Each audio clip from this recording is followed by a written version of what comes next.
तो आज का जो पाठ है प्रभुपाद लीलामृत से, इसमें एक बिंदु तो ये बड़ा महत्वपूर्ण है कि प्रभुपाद से अगर कोई महिला बात करती है तो उसको उसी प्रकार समझाते हैं जिस प्रकार से वो समझ पाए। और बड़ा प्रभुपाद ने गहराई से उदाहरण दिया महिला के लिए। तो महिला अधिकारी है वो, जो कार्यालय में काम करती है, और उसने प्रभुपाद से पूछा कि आपके लिए तो बड़ा मुश्किल होता होगा, क्योंकि आप इतने कार्यों में लगे हैं, ऑफिस में जाते हैं, इधर उधर जाते हैं, लोगों से मिलते हैं, तो कृष्ण का स्मरण करना तो आपके लिए फिर बड़ा कठिन होगा। तो प्रभुपाद ने कितना अच्छा उदाहरण दिया। प्रभुपाद ने कहा कि जैसे कोई महिला, मतलब उन्होंने ये नहीं कहा कि आप जैसे आप हैं, जैसे कोई भी महिला है, बहुत से कार्यों में व्यस्त है, उसको बहुत बातें सोचनी पड़ती हैं, लेकिन अपने वस्त्रों को ठीक से धारण करना वो कभी नहीं भूलती। कितना अच्छा उदाहरण। एक स्त्री है तो उसको अपने शरीर के जो है अंग को ढकना है। अगर वो सम्मानित स्त्री है तो अपने शरीर का जो है पूरी तरह ध्यान रखेगी कि वस्त्र जो है सब जगह से सही प्रकार से वस्त्र हों। स्त्री के लिए बहुत ये आवश्यक है ना। जो पुरुष हैं वो तो थोड़ा इधर उधर उनके कपड़े अगर हो जाएं तो कोई फ़र्क नहीं पड़ता। कभी इधर से मान लो सीना खुल जाए, कभी इधर से गला खुल जाए, कभी तो कुछ अंतर नहीं पड़ता। स्त्री के लिए बहुत ध्यान रखना पड़ता है कि कहीं गला न खुले, कहीं सीना न खुले, इधर है ना। तो उसको बहुत अपने शरीर को ढकने की जो है चिंता रहती है। तो प्रभुपाद ने कितना उदाहरण दिया। स्त्री को जिस प्रकार से अपनी इज्जत को ढकने की बहुत आवश्यकता होती है, अपना सम्मानित स्थान बनाए रखने की बड़ी जो है आवश्यकता होती है, वो कभी नहीं भूलती इस बात को, चाहे वो जितने भी काम हम व्यस्त हो। बहुत ही चिंताएं होती हैं। तो भी पुरुषों के बीच में स्त्री का जो है मतलब बड़ा जो है वो रहता है, ध्यान रहता है कि पुरुषों के बीच में मैं जो है मतलब कहीं ऐसी स्थिति ना आ जाए कि मैं जो है मेरा सम्मान घट जाए। तो उसी प्रकार से प्रभुपाद ने कहा कि हम लोगों के लिए जो कृष्ण का स्मरण करना उसी प्रकार से स्वाभाविक है। हम कृष्ण का स्मरण करते हैं तो कृष्ण को अगर भूल जाएंगे तो कहाँ जाएंगे? गर्त में चले जाएंगे, गिर जाएंगे। तो एक पल भी जो है कृष्ण का जो है विस्मरण ना हो। तो जो ऊंचे भक्त होते हैं, बहुत उच्च कोटि के महाभागवत होते हैं, वो कृष्ण को जो है एक सेकंड के लिए भी नहीं भूल सकते, क्योंकि उनको पता है जैसे आप सीढ़ी में चढ़ रहे हैं तो थोड़ा सा पैर फिसला तो कहाँ जाएंगे? बहुत नीचे जाएंगे, बड़ी भारी दुर्घटना हो जाएगी। तो ऐसे प्रभुपाद जैसे जो महाभागवत हैं तो वो कृष्ण को कभी नहीं भूल सकते, एक सेकंड भी नहीं भूल सकते। उनको जो है हर जगह वो खतरा ही खतरा दिखाई पड़ता है। तो प्रभुपाद ने महिला को जो इस तरह का उदाहरण दिया तो समझ में आ गया, बिल्कुल बड़ी जल्दी समझ में आ गया। तो ऐसा उदाहरण दिया प्रभुपाद ने। तो ये इसको कहते हैं कि यथा जो है शिष्य होता है तथा उपदेश होता है, कि जिस प्रकार का शिष्य जिस प्रकार का प्रश्न करे उसको उसी प्रकार की बात समझाए जिसको कि वो समझ पाए। फिर भूकंप रोधी, उस महिला ने कहा कि ये जो बिल्डिंग है भूकंप रोधी है। तो ये जो है बहुत बड़ी जो है ये भूल है, बहुत बड़ा धोखा है कि अगर ज़मीन में अगर भूकंप आ रहा है तो कोई बिल्डिंग जो है आपकी बिल्डिंग भूकंप रोधी होगी। कैसे होगी भूकंप रोधी? ज़मीन नीचे से हिल रही है तो आपकी बिल्डिंग नहीं हिलेगी क्या? और बल्कि जितनी ऊंची बिल्डिंग होगी उतनी ज़्यादा उसमें गिरने की संभावना होगी। तो प्रभुपाद ने जो है कहा कि भूकंप रोधी जैसी कोई चीज़ नहीं है। इसके बाद लीलावती के लिए जो है प्रभुपाद बताते हैं कि उसकी पुत्री है ना। तो उस पुत्री ने जो है लीलावती के गर्भ से जन्म लिया। तो प्रभुपाद जो है क्या बताते हैं कि जिन्होंने पिछले जन्म में भक्ति का जो है आचरण किया और उनकी भक्ति पूरी नहीं हुई तो वो जो है किसी भक्ति परिवार में जन्म लेते हैं। तो गीता में भगवान कहते हैं शुचि नाम श्रीमताम गेहे योग भ्रष्टो विजायते।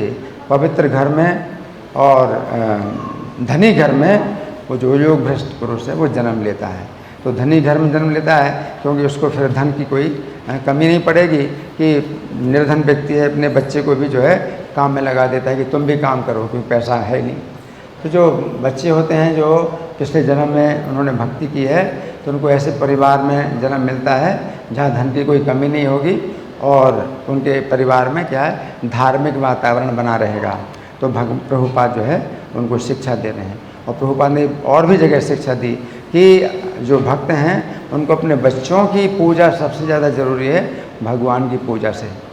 आप भगवान की पूजा छोड़ करके भक्तों की पूजा करो, क्षमा करें, बच्चों की पूजा करो। Child worship is more important then deity worship. कि अगर आप डीटी वर्शिप में लगे हैं और जो बच्चा है वो बिगड़ रहा है, कि बच्चे की जो है बिगड़ने की भी संभावना बहुत होती है, कैसी संगति मिलेगी, बच्चे बिगड़ जाएंगे। तो प्रभुपाद का ये कहना है कि हमारे इस्कॉन के जो भक्त हैं तो उनको जो है अपने बच्चों की देखभाल ज़्यादा करनी चाहिए, भगवान की पूजा और भगवान की सेवा से बढ़ करके अपना पूरा समय दीजिए, पूरी शक्ति लगाइए बच्चों को जो है भक्त बनाने के लिए। तो ये जो है प्रभुपाद का बहुत विशेष जो है वो है आदेश है। और जो है इसमें कृष्णदास के बारे में बताया गया कि जब वो बस से उतरा और जो है वो मतलब वो जो सड़क है तो वहाँ पर जो है खड़ा है, और प्रभुपाद ऊपर छज्जे में खड़े हैं। तो प्रभुपाद को उसने देखा तो तुरंत उसने नमस्कार किया प्रभुपाद को। सड़क आप सड़क में अगर आप हैं और प्रभुपाद ऊपर हैं तो आप कैसे नमस्कार करेंगे? ज़मीन में ऐसे गिर करके तो आप प्रणाम नहीं कर सकते, वो तरीका ही नहीं है। तो प्रभुपाद को जो है उन्होंने जैसे भी इशारा किया नमस्कार का, प्रभुपाद ने सिर हिला दिया, है ना। तो ये तरीका है।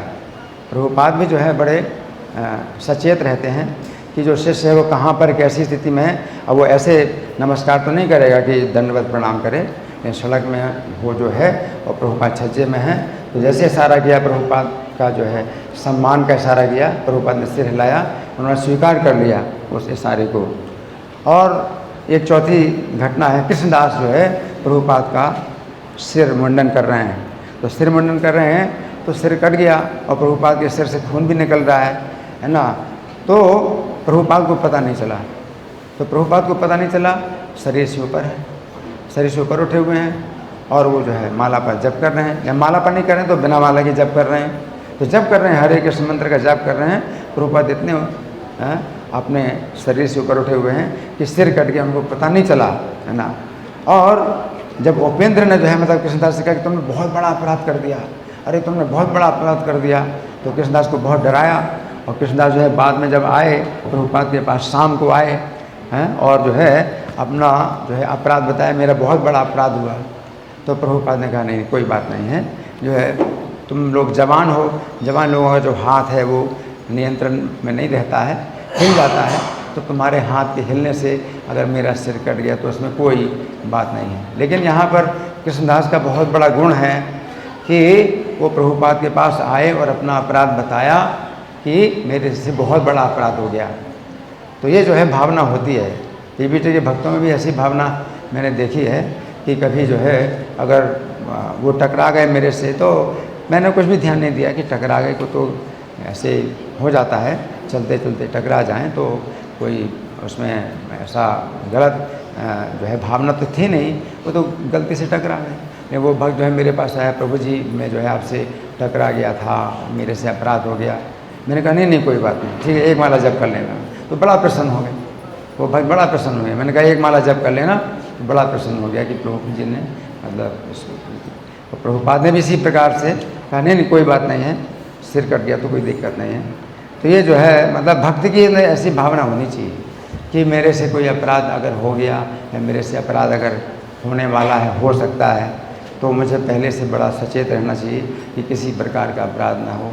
तो छोटा अपराध भी जो है वैष्णव के प्रति छोटा अपराध भी जो है बहुत बड़ा माना जाता है अगर हम उसको छोटा मानते हैं। लेकिन अगर हम जो है बड़ा अपराध भी कर दें, है ना, लेकिन अगर हम बहुत इसमें गंभीरता से चिंता करते हैं और अपने अपराध को स्वीकार करते हैं तो उससे क्या होगा कि वो वैष्णव प्रसन्न हो जाएंगे और फिर हमारा अपराध जो है वो दूर हो जाएगा। तो ये सब चीज़ें हैं जो प्रभुपाद लीलामृत में हमको मिलती हैं सीखने के लिए। हरे कृष्ण।